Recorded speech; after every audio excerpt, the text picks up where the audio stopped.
Hi there, Jeffrey Rhoades from Experimental Homesteader, Exotic Gardening, and Sheri and Richerson.com. Please subscribe. And thank you to all those who have subscribed. Yes. So, today was a very, very nice day out. A beautiful day. We did actually stay in bed a bit longer. Slept in, but eventually got up, got moving. I put most of the animals out, let them run around today because it was going to be such a nice day. I think the chickens really loved it. I think Ferdinand was having a good time out there. We got some mess cleaned up from the front yard. Basically some trees, weed trees and stuff that we had cut down last fall that just hadn't gotten moved to the burn pile. And, just little stuff that we had cut down last fall, trying to clean up the yard last year. And it just hadn't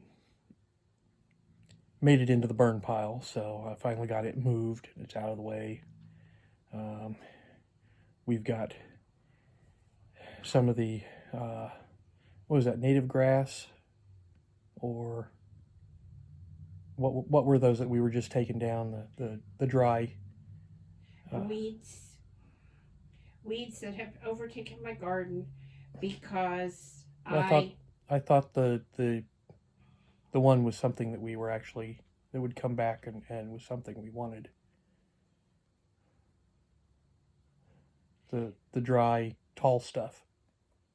Or was that just weed? That was just weed. Okay. Yeah, we were taking out some clematis that we absolutely no longer want. But we took down some of the tall, brittle, dry stuff from last year. So we can actually see the low stuff that's out there. We've still got daffodils in bloom. We've got tulips that are coming up and getting ready to bloom soon. We had, what was it out there? Hyacinths and hellebores. That's the one I was trying to think of.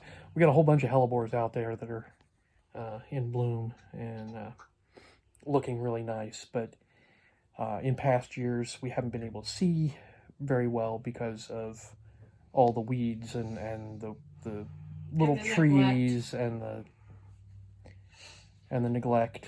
Yes. And just, but we've got things cleaned up a lot better. We're actually being able to see stuff, be able to pinpoint where things are so that if we decide to move them, we know where they are so that we can transplant them. And where we have empty areas that we could transplant other stuff into. But, we're getting things where it's starting to look nice. I need to get out there again and do some more work with the flamethrower, burn off some more weeds, clear some area, clear pathways. I need to, get out there with a hoe and do some work. I need to get out there and do some division of stuff. Yeah, she needs to divide stuff up. The daffodils are still kind of clustered and could be divided and spread a little bit better. The and tulips sold. Look real clustered too, but I don't want to divide and move anything until they quit blooming. Right. But at least we know where they are now. Most of them. Yes, and I could move things now, but I just don't want to. Right. It's better to wait, but we know where they are. We can keep track of them, and then we can move them later on. The daffodils are getting, are heading towards the point where they've finished blooming, right? No, not yet. They're still in pretty good bloom, but I'm afraid with the 70 degrees this week, they're gonna fade away. Well, yes. But that's what I'm talking about is they're in bloom now, but within a couple of weeks they'll be finished. So But been a pretty... A lot of them are no longer blooming. Yeah. Because just like what we had out front, we dig them and you've got layer upon layer upon layer upon layer of bulbs. And they cannot bloom like that. They're just too thick. Yeah. They need some help. Last year you dug, what, 1,000? Oh. She dug up like 1,000 bulbs last year. It was probably more than that because I had a whole bushel basket full of bulbs. Yeah. Daffodils. Yeah. And we've still got clusters where when we dig them up, it'll probably be, several hundred bulbs in one great big cluster. So we see, like 20 daffodils out of the 100 that are buried under there. So, but I planted several hundred back in 2004 when we moved in. Right. So there's lots out there. There's a reason for it. It's understandable. And so later on, a few months, middle of summer or so, we'll probably have daffodil bulbs for sale. Possibly some tulips, depending on how things go. No tulips? No, because tulips are prone to not come back in Indiana. Okay, so sorry. No tulips. The few that I have But, that have survived this long. Yeah, but we'll probably have daffodils. We will have some eggs, right? We'll have eggs. We'll have some chicken eggs later We for have sale. chicken eggs now if anybody wants. Yeah, we do have some chicken eggs now. $3 a dozen, brown eggs, organic fed. Yeah. Large. And we will have daylilies. Very large. We will have daylilies. Okay, daylilies. Too. Okay. Yes, and I don't know about the hosta because I haven't looked at them. Right. I'm pretty sure that we are probably at a need to divide stage. Okay. So we may have some hostas as well that will be. But I know we have daylilies in the greenhouse. Okay. That I'm just waiting to see them bloom, okay. so I can mark the color and make sure that I didn't get rid of something I actually want. Right. But I know that they're okay, so we will have those as soon as they bloom. Okay. We will have daffodils, because there's no way I'm replanting all of those. Right. So keep following us. We'll let you know. We'll give an update when we start selling bulbs. If anybody's interested in the eggs, let us know. I don't know that I've really mentioned on here. We had one hen all winter long, even in the coldest weather. She was laying an egg every day.